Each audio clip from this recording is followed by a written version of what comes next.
Welcome to day 16. Today, it's Operation Paperclip.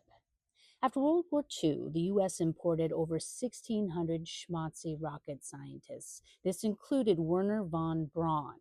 While telling us we won the space race fair and square, it was actually a competition between German schmaltzy scientists that were either recruited by the USA or were forcefully recruited by the Russian KGB to participate.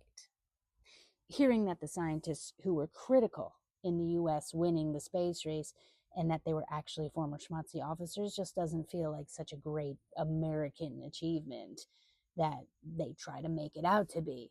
This can be found in Jacobson's Operation Paperclip 2014.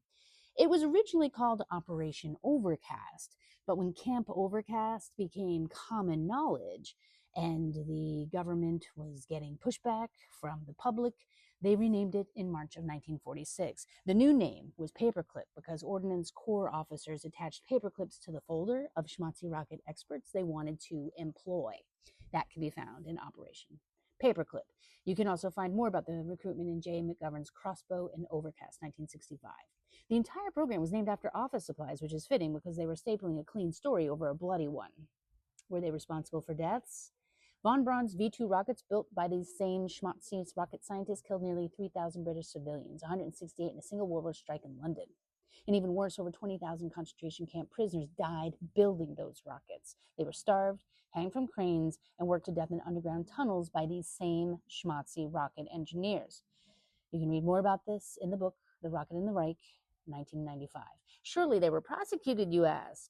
Not at all. In fact, everyone settled in with their newly acquired American citizenry just a decade later. Walt Disney hired that same schmaltzy rocket scientist Van Buren as a technical consultant for three TV specials: Man in Space, 1955, Man in the Moon, 1955, and Mars and Beyond, 1957. You heard that right. 42 million Americans watched a former SS officer explain space travel on TV like he was Uncle Walt's kindly neighbor. The American vetting process. Well, you are a schmaltzy rocket scientist. Oh, great. Can you code? Even better. Here's a Disneyland contract and a clean uniform. We'll just paperclip this.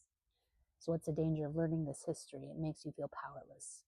Like every hero is a fraud, every flag is a lie, and your own eyes can't be trusted. So here's your somatic action to counter these ick feelings.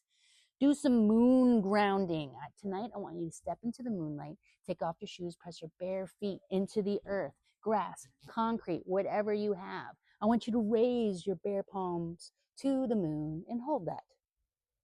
That light traveled 238,000 miles to find you. That ground under your feet, 4.5 billion years old. Not Von Braun's, not Disney's, not even the paperclips. It's yours. Here's what they can steal. Every culture ever lived looked up at that same rock, and they didn't need a clean launch history to feel wonder. Neither do you. You don't need schmaltzy rocket scientists to own the night sky. The past is a paperclip, but your bare feet, your open palms, that moonlight, that's yours. I want you to weigh that, and not because you believe the story, but because you are the story now. Enjoy that moonlight, and I'll see you tomorrow.